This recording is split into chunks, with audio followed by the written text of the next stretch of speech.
বন্ধুরা, আপনি কিভাবে যেকোনো ওয়েবসাইটের লাইসেন্সটাকে দেখতে পারেন? কারণ আপনি যখন কোনো ওয়েবসাইট থেকে ভিডিও ফুটেজ, সাউন্ড ইফেক্ট বা ভিডিও টেমপ্লেট বা অ্যানাদার অন্য কোনো কিছু ডাউনলোড করেন, তখন অবশ্যই আপনাকে তার লাইসেন্সটাকে যাচাই করতে হয়। যে আসলে সেটা কি কপিরাইট ফ্রি নাকি কপিরাইট ফ্রি নয়। মানে আপনি যখন সেগুলোকে ডাউনলোড করে আপনার ভিডিওতে ব্যবহার করবেন, সেটা কি কোনো ধরনের কপিরাইট আসবে নাকি আসবে না, তার জন্য অবশ্যই কিন্তু আপনাকে সেই ওয়েবসাইটের লাইসেন্সটাকে যাচাই করতে হয়। তো বন্ধুরা, কিভাবে আপনি যেকোনো ওয়েবসাইটের লাইসেন্সটাকে যাচাই করবেন বা চেক করবেন, তার জন্য আমি ৩ টে স্টেপ আপনাদেরকে দেখিয়ে দেব। ৩ টে স্টেপে আপনি চেক করতে পারবেন। তো বন্ধুরা, চলুন দেখিয়ে দেওয়া যাক। তো তার জন্য প্রথমে আপনাকে ক্রোম ব্রাউজারটিকে ওপেন করে নিতে হবে। ওপেন করার পর এখানে যেকোনো একটা ওয়েবসাইট সার্চ করে দিবেন যেটা আপনি যাচাই করতে চান। তো আমি একটা সার্চ করে দিচ্ছি আপনাদেরকে বোঝানোর জন্য। সার্চ করার পর আমি ট্যাপ করে দিলাম ওয়েবসাইটটিতে। তো প্রথমে আমি উপর দিকে স্ক্রল করে এখানে একটা অ্যাবাউট একটা অপশন রয়েছে। যেকোনো ওয়েবসাইটের এরকম একটা অপশন থাকবে অ্যাবাউট, মানে তাদের সম্পর্কে জানার জন্য। তো এখানে একটা অপশন থাকবে লাইসেন্স সামারি। এই অপশনটাতে একটা ট্যাপ করে দিবেন।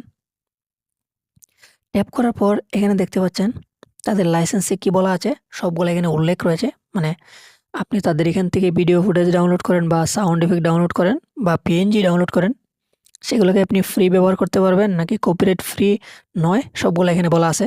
তো এখানে আমি একটু আপনাদেরকে উদাহরণস্বরূপ যেগুলো ইম্পর্টেন্ট সেগুলো একটু পরে শোনাচ্ছি।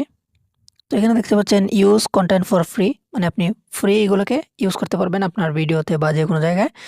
তারপর আপনি চাইলে তাদেরকে এখানে যে লেখা আছে use content without having to attribute the author, মানে আপনি চাইলে তাদেরকে ভিডিও ডেসক্রিপশনে আপনার ক্রেডিট দিতে পারেন।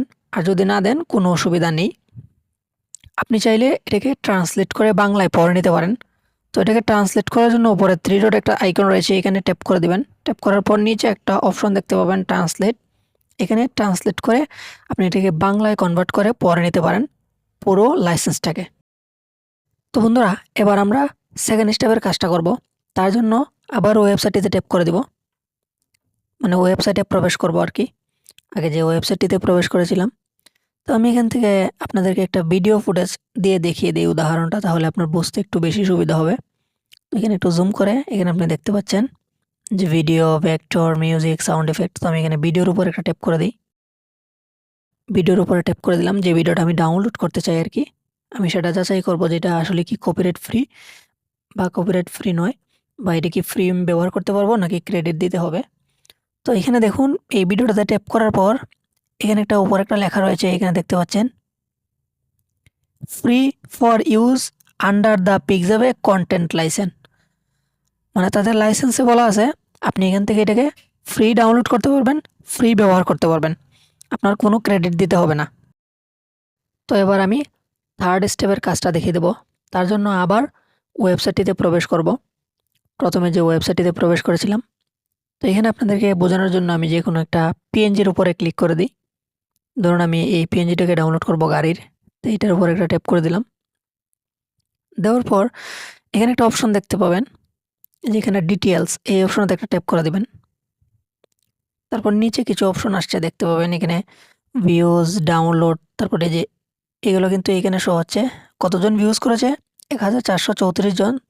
তার মধ্যে ডাউনলোড হয়েছে 956 জন। তো বন্ধুরা, আপনি বুঝতেই পারছেন যেহেতু 1434 জন মানুষ দেখার পর এখান থেকে 956 জন মানুষ এটাকে তাদের ডাউনলোড করে ব্যবহার করেছে, তাদের কোনো সমস্যা হয় নাই। মানে যেহেতু কপিরাইট ফ্রি রয়েছে তাই কিন্তু সবাই ডাউনলোড করেছে, মানে 956 জন মানুষ যেহেতু ব্যবহার করছে নির্দ্বিধায়, আপনিও সেটাকে নির্দ্বিধায় ব্যবহার করতে পারেন।